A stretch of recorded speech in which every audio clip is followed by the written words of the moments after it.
नमस्कार बच्चों, मैं तंजीम सर आज आपके लिए अपने इस वीडियो में संधारित्र के संयोजन पर आधारित एक लॉजिकल क्वेश्चन लेकर के आया हूँ। अक्सर कंपटीशन की परीक्षा में या यूपी बोर्ड की परीक्षा में इस तरह का आपको एक चित्र दे दिया जाता है और उस चित्र में संयोजन जो बनता है उन दो सिरों के बीच विभवांतर, आवेश की मात्रा, तुल्य धारिता, प्रत्येक संधारित्र पर आवेश, प्रत्येक संधारित्र के सिरों के विभवांतर वगैरह वगैरह बहुत सी बातें पूछने की संभावना पैदा हो जाती है। तो मैं अपने इस वीडियो में आपको आज सिर्फ ये बताऊंगा कि अगर हमें इस तरह का कोई चित्र दिया हुआ है और उसकी भाषा को पढ़कर हम कैसे पहचानेंगे कि हमें ये संयोजन कौन से क्रम में है, इस क्रम में जो हमें संधारित्र दिए हैं वो कितने हैं और फिर हम उसकी तुल्य धारिता को कैसे निकालेंगे। तो बहुत छोटी छोटी सी बातें हैं, इन बातों पर ध्यान रखेंगे। जैसे एक क्वेश्चन है वो ये है कि दिए गए चित्र में आपको इस तरीके का एक चित्र परीक्षा में दिया होगा। दिए गए चित्र में प्रत्येक प्लेट का क्षेत्रफल कैपिटल ए है, मतलब इसमें जितनी प्लेटें होंगी 1 2 3 4 5, तो जितनी प्लेटें होंगी हर प्लेट का क्षेत्रफल एक समान है तथा प्लेटों के बीच की दूरी स्मॉल डी है। तो हर दो प्लेटों के बीच की दूरी स्मॉल डी आप लिखेंगे, स्मॉल डी है, ठीक है, और वो एकांतर क्रम में जुड़ी हैं और इनके बीच के पैराबैलिक का पदार्थ समान रूप से भरा हुआ है। के पैराबैलिक का पदार्थ समान रूप से भरा है। तो अब इसके जो दो बिंदु हैं, एक ये वाला सिरा और एक ये वाला सिरा, इन दो सिरों के बीच में आपसे उसने, ठीक है, तुल्य धारिता यानी कि टोटल कैपेसिटी पूछी है, यानी कि कितनी धारिता है। तो इसके लिए हमें सबसे पहले संयोजन तलाशना पड़ेगा। तो हम चलेंगे चित्र की तरफ। तो सबसे पहले आप प्लेटें गिनेंगे। अब इसमें 1 2 3 4 5 प्लेटें हैं। प्लेटों की संख्या 5 हो गई। फिर उसके बाद आप क्रम देखेंगे।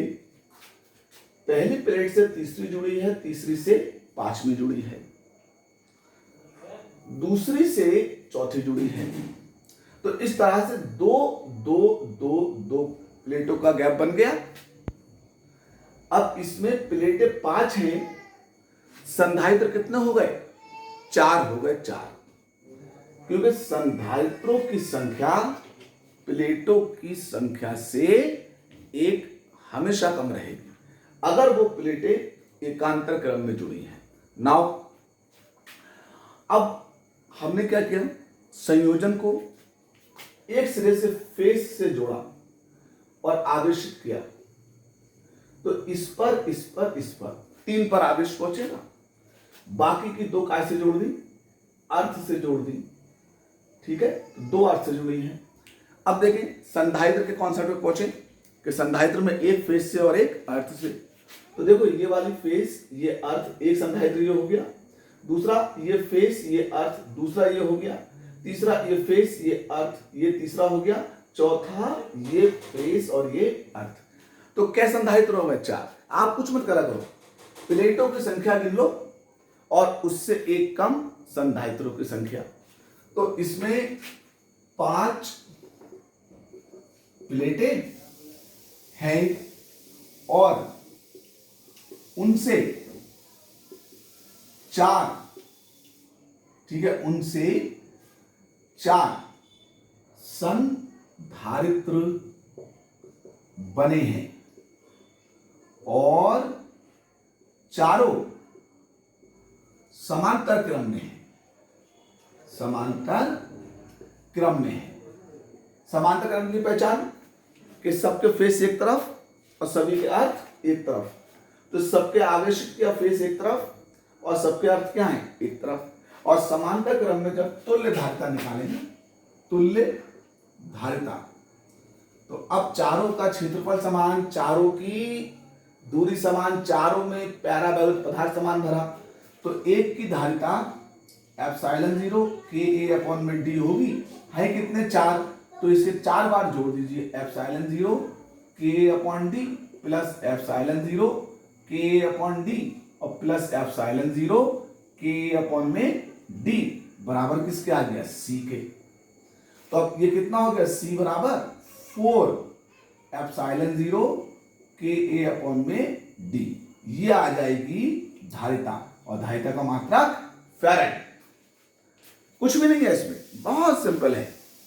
जितने संधारित्र हो प्लेटों की संख्या गिन लिया करो, उससे एक कम किसकी संख्या? संधारित्र की संख्या। और अगर एकांतर क्रम में जुड़ी है तो पूरा संयोजन किस में जुड़ा हुआ है? समांतर क्रम में। और समांतर क्रम में तुल्यता क्या होती है? सीधी सीधी जुड़ जाती है। तो आज के लिए बस इस वीडियो में इतना ही। अगली वीडियो में आपको किसी और संधारित्र के कॉन्सेप्ट पर लेकर के आऊंगा। नमस्कार।